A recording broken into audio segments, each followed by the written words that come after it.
Story recapped here. Today I'm going to show you a mystery, action, crime film called Minority Report. Spoilers ahead. Watch out and take care. In the year 2054, 3 oracle-like beings called precognitives or precogs appeared. The precogs have the ability to see glimpses of the future in visions and can see hours to even days ahead. An experimental branch of crime fighting called the Department of Pre-Crime is created, and they use the precogs in stopping murders before they occur. John Anderton is chief of the Pre-Crime Division and personally leads a task force responding to potential murders. When the precogs have a vision of a murder, the visuals are transferred to a screen where the task force analyzes the footage to determine the time and place of the murder. Every time a crime is confirmed to happen, 2 wooden balls are produced containing the names of the victim and the perpetrator.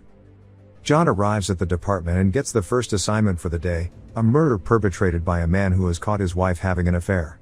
John sifts through the image, trying to determine the location of the crime. With careful deduction and attention to detail, John finds where the married couple is living. As they were preparing to disembark, Danny Whitwer comes in from the Justice Department to do an inquest on the pre-crime department to look for any potential errors or flaws in the system. John and the team get into choppers and arrive at the neighborhood. John makes a last-minute analysis to pinpoint the couple's house. After identifying the correct house, he rushes in, barely making it in time and arriving just before the man stabs his wife. As John reprimands the perpetrator, the rest of the team burst in through the roof and they arrest the man. They place a technological halo on the man, rendering him catatonic. Back at the department, Danny notices the precogs having another vision of the same crime that John had just stopped. A cop explains that the precogs would sometimes have similar visions called echoes. The technician, Wally, then simply deletes these echoes. That night, John goes for a jog and finds his drug dealer. He gets his fit and heads back to his house. He plays a holographic recording of a young boy, his son Sean. John appears saddened and takes his drugs. He plays another hologram of his wife Laura, someone he clearly misses dearly. The following day, Lamar Burgess, the department director, talks to John, expressing his concern about the inquest from the Justice Department. He warns John to keep watch on Danny as he could be a potential hurdle for the department's progression. At the main office, Danny chats with a few pre-crime cops while one of them explains the process of the precogs and pre-crime. Danny argues that the department isn't really arresting criminals as the crimes are never committed, but John tells him that the precogs' visions are an absolute certainty.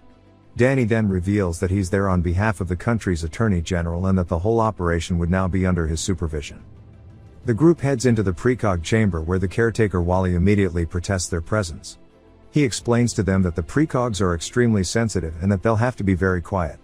Wally explains to Danny that the pond where the precogs are submerged not only serves as their main source of nutrients but also amplifies their abilities. The 3 precogs, Arthur, Dash, and Agatha, are kept in a dreamlike state, never too awake, and never too asleep, as this has the best potential for their abilities. Agatha is the most gifted among the 3, but all of them are needed to create the best prediction of the future. Each of the precogs receives a vision stream that is combined. Danny explains that the precogs may be the next huge step for humanity and he's there to make sure the process is bulletproof, with no room for any error.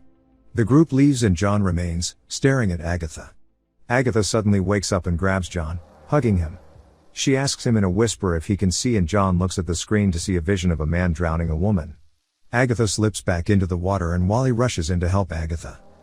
Curious to know about what Agatha showed him, John heads to the containment room where the prisoners are kept in a catatonic sleeping state. He asks to see Agatha's visions of drowned victims and finds old pre-crime footage for Anne Lively. The murder had been prevented and the suspect is still being kept in the facility. The survivor, Anne Lively, was a drug addict and John finds her location is unknown. He heads to Lamar and tells him about what happened. Lamar brushes it off and changes the subject, talking about how he's heard reports that John has been seen in shadier parts of the city, alluding to his drug addiction. Lamar also brings up the importance of pre-crime and how it could change the country if brought to a national scale. Danny arrives at John's apartment and sees substances and evidence of his drug abuse. He also sees Sean's hologram recording. Back at the department, a new name appears from the precogs, Leo Crow. John analyzes the footage immediately. As he scrubs through the image, he's mortified to see that it's him who's supposed to kill Leo. Before the other technician sees, John grabs his name on the ball and swipes away the image. Distraught, John tries to review the image trying to see if there's some sort of error, but the more he reviews the image, the more he sees that there is no mistake. He will indeed kill Leo. Wally from the precog chamber sees the image. He understands that he'll have to sound the alarm, but since John has been nice to him, he's willing to give him a few minutes to escape. On his way out, John runs into Danny in the elevator. Danny tries to confront him about what he found in John's apartment, but John holds him at gunpoint and escapes. On the highway, John calls Lamar telling him he thinks Danny set him up. The crime makes no sense as it's supposed to happen in 36 hours, and he doesn't even know who Leo is. John's car gets overwritten by pre-crime and he has to jump off. The pre-crime team prepares to hunt John and Danny wants to take over the operation. He tells Lamar that John's apprehension is now his concern as he's performing an investigation on the department. While John tries to make his way through a mall, he realizes that the retinal scan makes him an extremely easy target to find. Retinal scans at almost every door and entrance quickly identify anyone walking through. In the subway, pre-crime officers find John and he makes his way to an alley. Pre-crime cops are easy to swarm him, but John tries to escape. Even with jetpacks, John still outmaneuvers and outsmarts the cops. He runs into Danny and the chase leads them to a car manufacturing plant where John and Danny get into a scuffle. John falls into the assembly line and ends up getting trapped inside a car. As the car finishes assembly, John drives off in it, leaving Danny and the rest. John heads to the Precogs creators, Iris Heinemann. He asks Iris if the visions can be faked. Iris laughs and tells John that the Precogs creation was a complete accident. She was, in fact, trying to heal them but instead turned them into precogs. The precogs, as it turns out, come from drug junkie parents.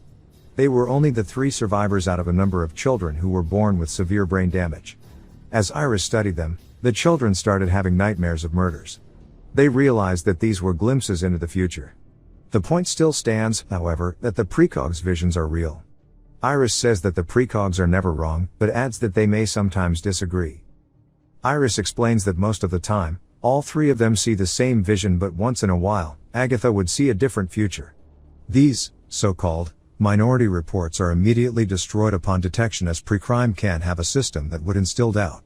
This indicates that alternate futures are possible, and not all murder suspects could have actually committed the crime. John is dumbfounded by this revelation as it would make the pre-crime system collapse. John now decides to try and find his alternate future, his minority report, where he doesn't kill Leo.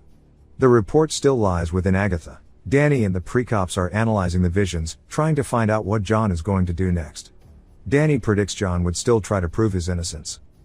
John finds his way to an underground surgeon and has his eyes replaced so that he won't get identified when he makes his way into the department. After the procedure, John has to keep his eyes covered as it still needs time to heal. John falls asleep and has a dream about his son Sean. In his dream, John and Sean are having fun at a public pool, playing games. They contest with each other who could hold their breath the longest underwater. When John surfaces, Sean is gone. He tries looking for him in the crowd, but Sean is nowhere to be seen. John wakes up screaming Sean's name and stumbles his way to the kitchen. Pre-cops arrive at the building John's staying at and send robotic spiders to scan the eyes of everyone in the building. John hears the announcement and tries to block the spiders from entering his room, but the spiders find a way in. He then goes to the bathroom and tries to submerge himself in a bathtub to hide, but the spiders still find him. The spiders electrocute him, forcing him to have his eye scanned. He pries his bandage open and painfully tries to open his eyes. A spider scans his eye and it reads him as a different person. At the pre-crime department, Danny is still analyzing the footage of the precog vision and he sees there's a woman in the room with John and Leo. John makes his way into the building through maintenance corridors and arrives at the precog chamber. Danny recognizes the woman in the vision as Agatha and realizes John is coming to get her. John orders Wally to rewind the visions, but Danny and the team arrive. Danny smashes the window, but John drains the pool, grabbing Agatha, and escaping down the drain. John drives with Agatha and he tries to ask her about the vision of him killing Leo, but she responds incoherently. John then heads to a virtual reality hub and finds Rufus. At the virtual reality hub, they plug Agatha in and she shows them the vision of Leo and John. The vision plays out the same way as before, ending with John shooting Leo. John then asks Agatha if he has a minority report, but Agatha answers no. John learns that he is indeed supposed to kill Leo. Agatha once again shows the vision of a drowned woman and the killer. John and Rufus watch, but before the killer reveals himself, pre-cops arrive. John and Agatha have to escape again, making their way through a crowded mall.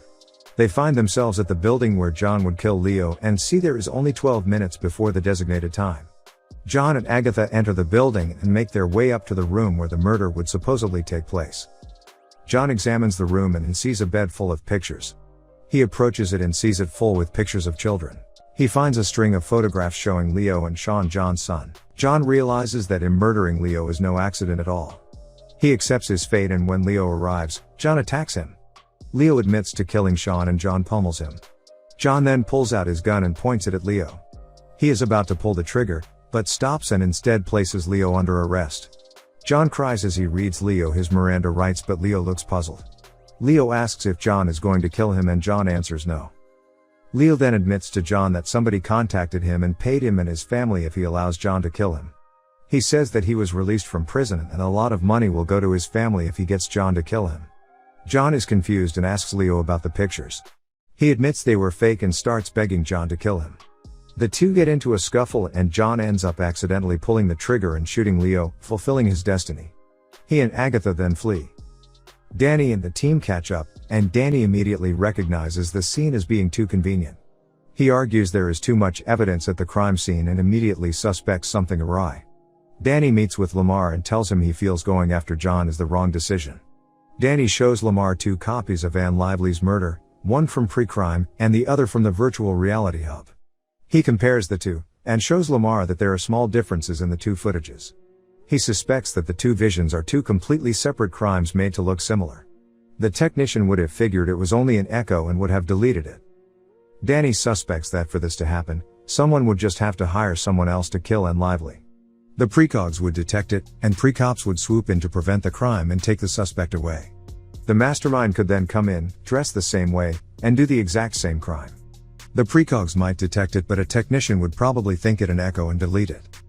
Lamar nods understandingly, then pulls out a gun and shoots Danny.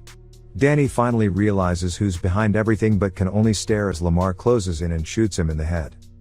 John arrives at his ex-wife Lara's house to hide.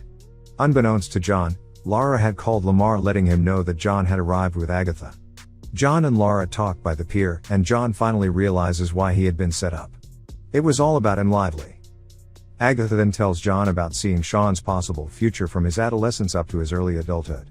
John and Lara listen intently, breaking down in tears.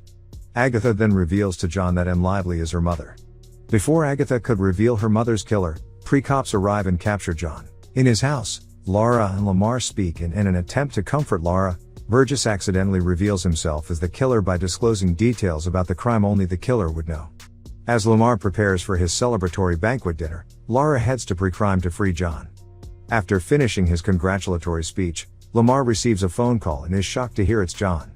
John reveals Lamar's plan by streaming the video of Anne Lively's death at the banquet, and the entire crowd sees Lamar as the killer.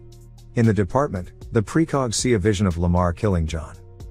Lamar then comes face to face with John and is now left with a choice: kill John and prove that the precogs work, or don't shoot John and disprove the precogs. Lamar then decides to shoot himself, and as the precops arrive, Lamar falls to the floor. Time passes and the pre-crime division is placed on permanent hold. John and Lara cradle one another, finding meaning in the future, hoping it would still hold something for them. The precogs are removed from the Department of Pre-Crime and placed in a safe environment where they could live the rest of their lives in peace. Subscribe to watch more videos like this. Turn on notifications. And leave a like, it really helps the channel out. Thank you for watching.